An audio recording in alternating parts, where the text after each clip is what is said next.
संकल्प लिया जाता है जल के साथ, जैसे हम पूजन में संकल्प लेते हैं। संकल्प में सबसे पहले जल ही क्यों लिया जाता है, उसका भी विधान है।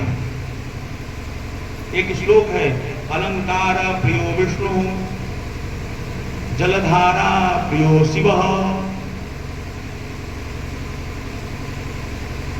आपसु जल प्रतिष्ठितम। जल में सभी देवताओं का वास है। जब कलश स्थापन होता है तो कलश में जल डाल करके स्थापना की जाती है। कलशस्य मुखे विष्णु कंठे रुद्र समासितः मूले तो ब्रह्मा मध्य मात्र विराजमान, यानी सभी जो देवता हो कलश में आकर के विराजमान हो। तो कलश में कहा, वो जल में विराजमान। शुक्राचार्य ने ध्यान से देखा तो पता चला कि ये भगवान विष्णु है और बलि को छलने के लिए आए हुए। शुक्राचार्य ने बलि से कहा कि बलि तुम ये संकल्प मत लो,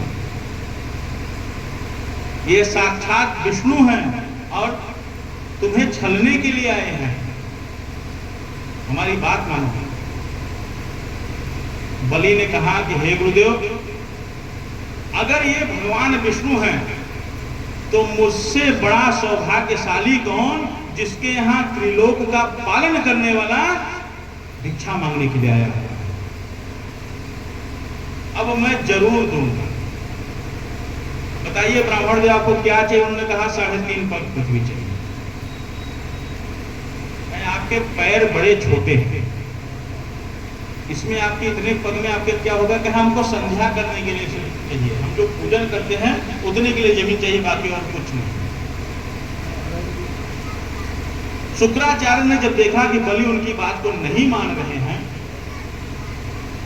तब कमंडल में जाकर के बैठ गए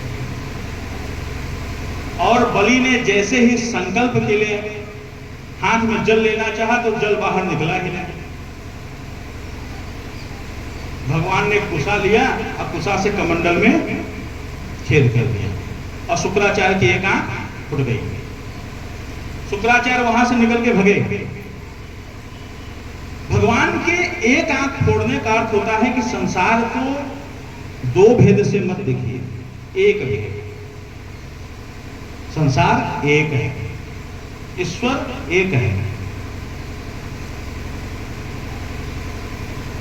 उसके बाद बलि ने संकल्प लिया और बलि ने जैसे ही संकल्प लिया, भगवान ने अपना विराट स्वरूप धारण किया। बोले वामन भगवान की।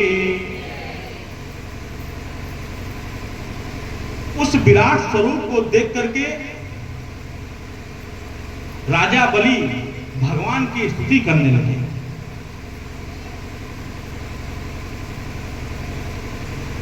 बड़े प्रसन्न हुए राजा बलि। जिनके यज्ञ में साक्षात भगवान खड़े होकर के अगर कुछ ले तो प्रसन्न क्यों नहीं होंगे। हमारे यहाँ हमारे कोई प्रोग्राम होता, अगर कोई नेता आ जाता तो हम प्रसन्न हो जाते कि नेताजी आ गए हमारे यहाँ। वहां तो साक्षात त्रिलोकाधिपति आ गए हैं।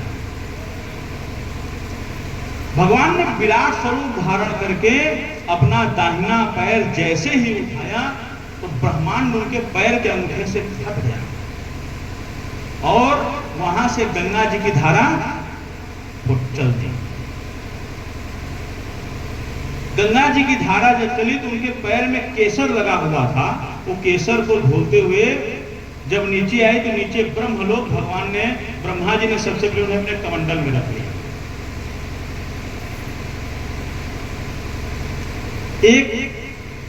एक पग में तो ब्रह्मांड हो गया,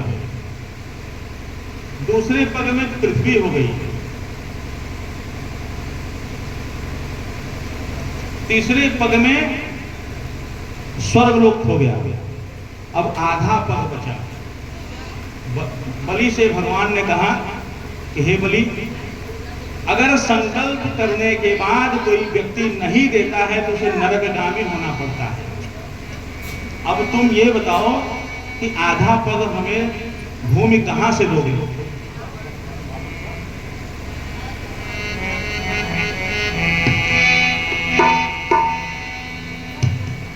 खैर